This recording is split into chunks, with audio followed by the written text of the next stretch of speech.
In this video, I'm going to talk about a one-dimensional particle as it runs into a delta function potential. So there are two ways that it could run into a delta function potential, and these are taken from the Griffiths textbook. And so the first is this delta function well, or we could have a delta function barrier. So when it comes to scattering, it's going to be the same thing either way. What is different is that the delta function well, you can actually have the particle in a bound state. It can actually become bound inside the well. I'm not going to go through what Griffiths does on the bound state, except insofar as it's going to help us with the scattering stuff. And so I'm not going to spend as much time on that. But the equations for scattering work the same whether we're talking about a delta function well or a delta function barrier. And you can already see on this figure here that solutions are going to depend on how the particle is sort of approaching or coming away from either the well or the barrier. And so the A times e to the ikx is sort of an incoming particle. Then the f e to the ikx is the particle after it has transmitted across the well or barrier.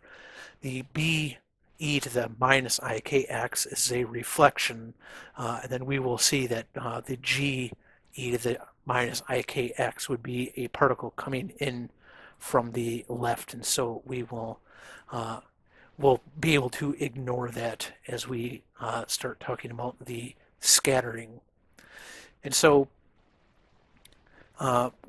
what happens here is that, well, I'm going to kind of be talking about it in this case where we can think about the potential being zero on either side of this, and then the potential being this alpha delta x, the delta being the delta function, which essentially just means, so this is showing it as kind of this spike, but like a true delta function would be sort of just a one single line with zero width right at x equals 0.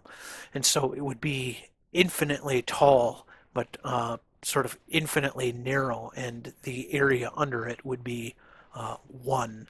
But a lot of times you'll see it drawn like this just to show that it is sort of this well, if you're a mathematician, you would not call this a function, but a distribution. But it's usually in the literature just called the delta function. And so that's kind of the terminology that I am going to be using. And so in these v equals 0 areas, we have our same sort of Schrodinger equation, which I was using in the previous video, where we have this, and then we kind of move everything to one side, 2me over h bar squared. And so we can call that minus k squared, where the k is equal to 2me square root over h bar. And so we have this same thing. And so we want a solution when we are at x less than 0, and we want a solution when we are at x greater than 0. So if we're on the left side of this delta function, which would be x less than 0, the solution is going to be for our wave function is going to be a e to the ikx plus b e to the ikx, and for x on the right side of the delta function is going to be f e to the ikx plus g e to the, this should be minus here as well, minus ikx. And so you can already see where these are right here coming from our solutions, but then we have to figure out what the solution is at x equals 0. And so we can see up here v of x is equal to this alpha times the delta function. And so we can have that be Vx, and I'll even say at x equals 0 is equal to the alpha and then the delta function. In fact, I'm going to put a negative here because that is the way that Griffiths does it, and so he's actually looking at this version of it. But like I said, the mathematics is going to work out the same way. And so from here, he says that we have to have some boundary conditions, and so the first boundary condition is that I'll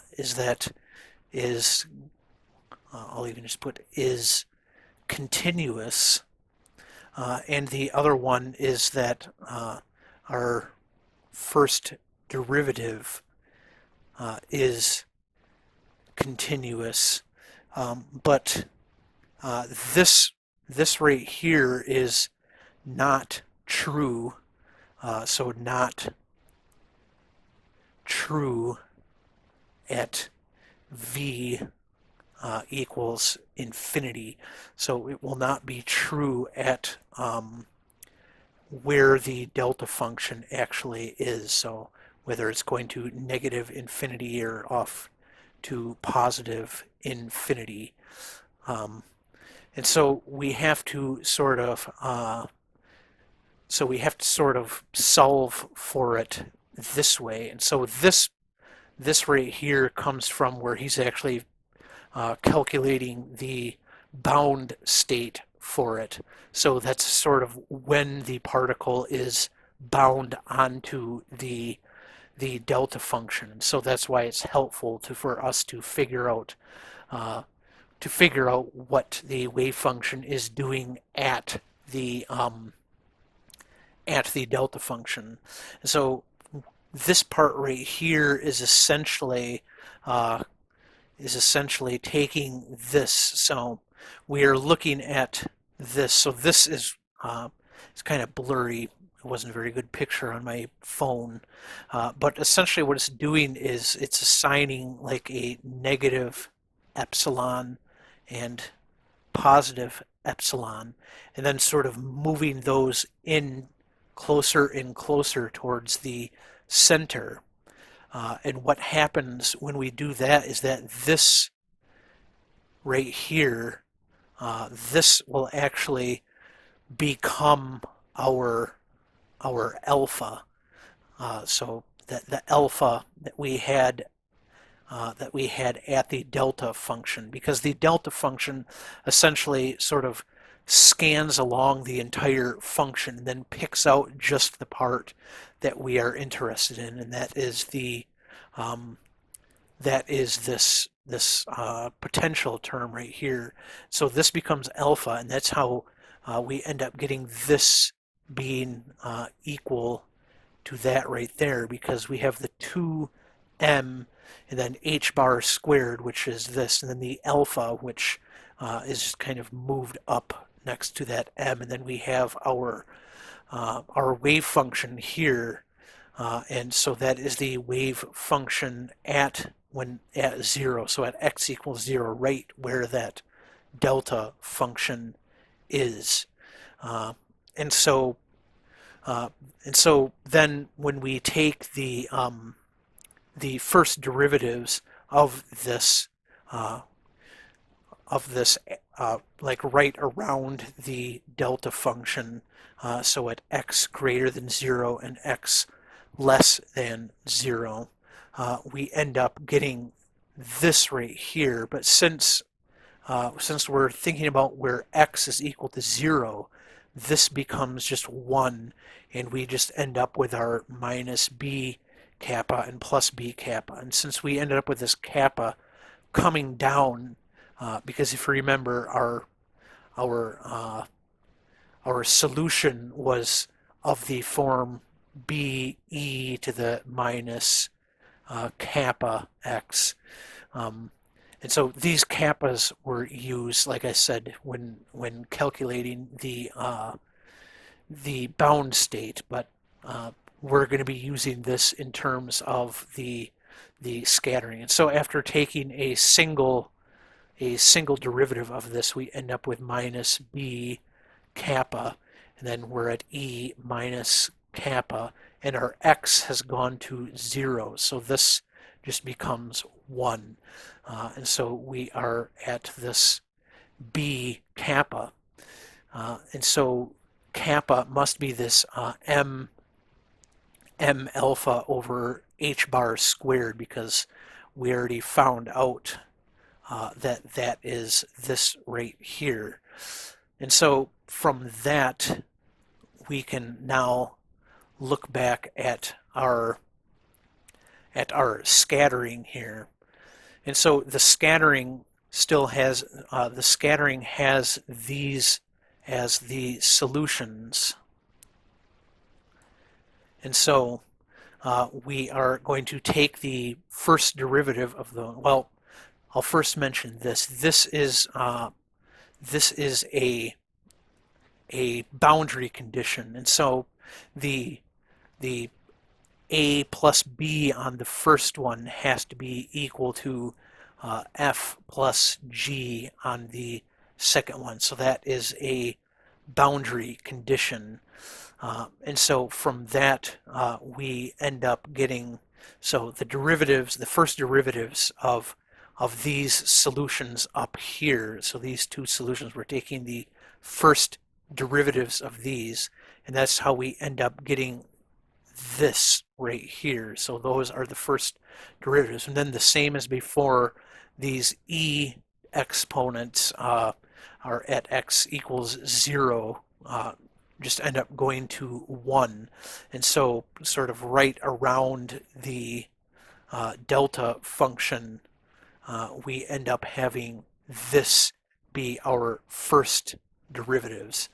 And so over here we had our first derivative be this b kappa. Over here we have the I, which, because this used the imaginary number. And then we have the k instead of kappa. And then the b, which was what our wave function ended up being, the wave function being equal to b, because remember, these are the first derivatives of the wave function, which we got from this. But at x equals 0, this goes to 1, so our wave function is just this b right here. Where over here, when our wave function, when our exponents go to 0, then we are just left with this a plus b here. And so then there is some sort of switching around here. So essentially what it is, so I'll kind of go through the calculation here. So I, k, f minus g minus a plus b equals 2m alpha over h bar squared a plus b. And so from here, it just distributes this into the a plus b. So it's the 2m over h bar squared a plus 2m over h bar square b. And then I'm going to divide both sides by ik. So we have k and k here. Then the I, when we do that, actually gets, because it's in the denominator, and we can just sort of multiply both sides by this to turn. So if we have something in the denominator like this, we multiply both sides like this, and we end up with I over minus 1. And so from there, so this should have actually been a minus right here, because we see it has a minus right there. And so it turns these positive is what ends up happening. So we have F minus G minus A plus B being equal to this. And then from here, add A and subtract B from both sides. So we have our 2m. This should now have an I on it because we did this over here. So we have I 2m over k h bar squared a plus a. Then we have plus I 2m over k h bar squared b minus b, and then we just sort of factor out the a's from both sides. We have f minus g equals a, and then we have I 2m over k h bar squared plus 1. And then we have minus b. Then we have I 2m over k h bar squared plus 1. No, that should be minus 1. And so this is what we get. And then they just kind of substitute in a beta. So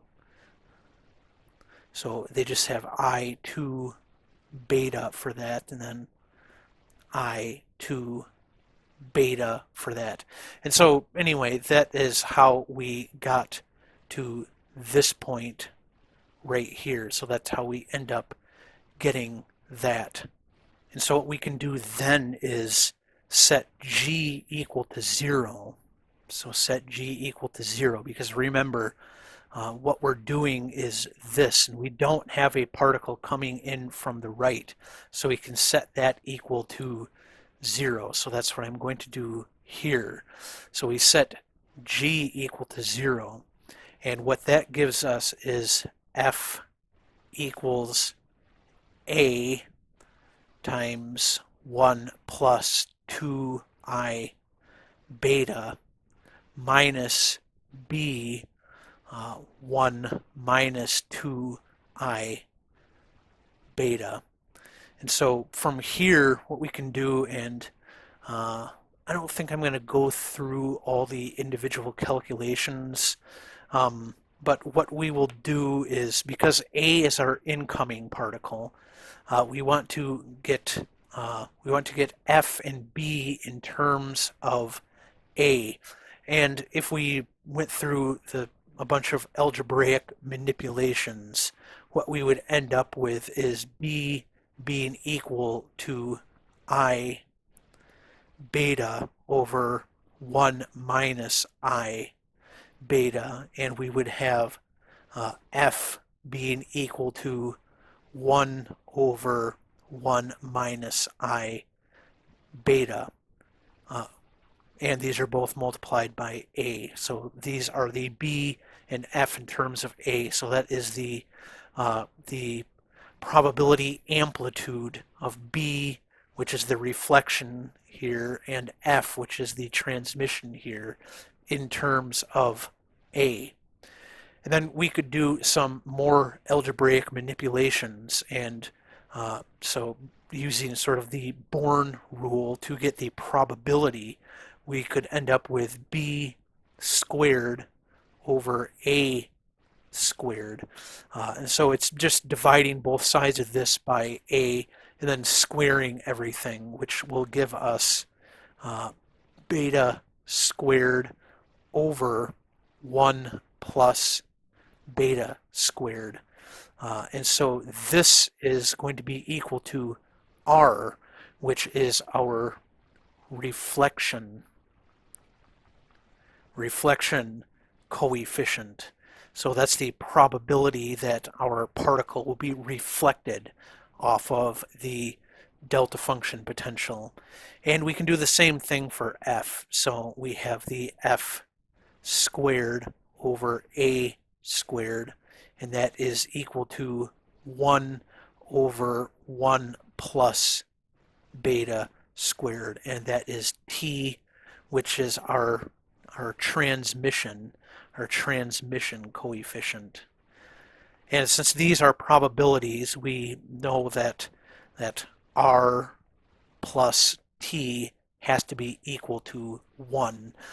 And so that's essentially telling us, that if we have this particle here coming in from the left and it hits this potential or hits this potential right here, if there's, say, like a 40% chance of it reflecting, then there is a 60% chance of it transmitting through that potential. And the sort of interesting thing, as with all quantum mechanical effects, is that you don't know beforehand whether your particle is going to reflect or transmit. So you have your particle here and you shoot it at your potential. You don't know when it's right here whether it's going to reflect or whether it's going to transmit through. And that's similar to if you watch my videos on spin. If we prepare a particle in the spin up condition, and we measure whether it's spinning right or left, so we send it through here, we know that there's going to be a 50% chance of it being spin right, or I guess I've kind of drawn it as spin out and spin in here. I was thinking of right and left if I was looking at it going this way, but it doesn't really matter what we call them. The point is, if we try measuring in this sort of orthogonal direction, there's a 50% chance of going one way and 50% of the other, but we don't know beforehand which it will be, only that that it will be a 50% chance of being one way or the other.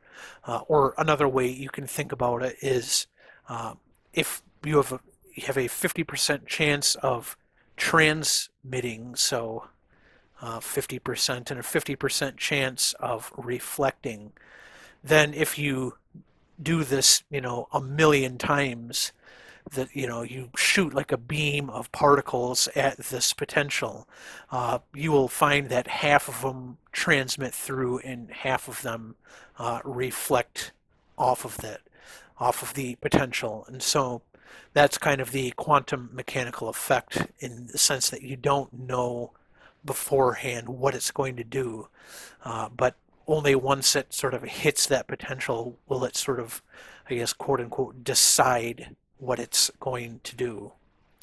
But anyway, that is the scattering of a one-dimensional particle. So a one-dimensional particle off of a delta function potential.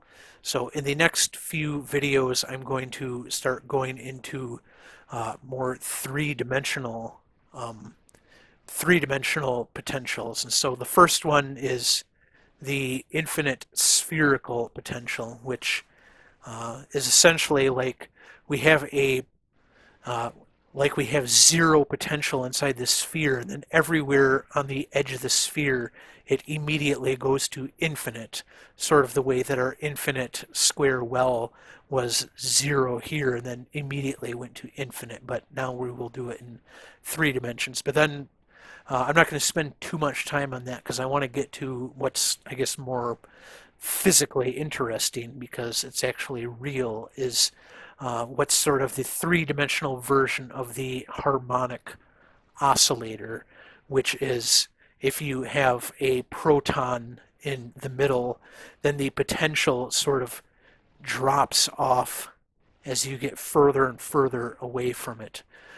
So this would be like a potential well, essentially, and only once so mathematically, once you get to infinity, does that potential sort of go away.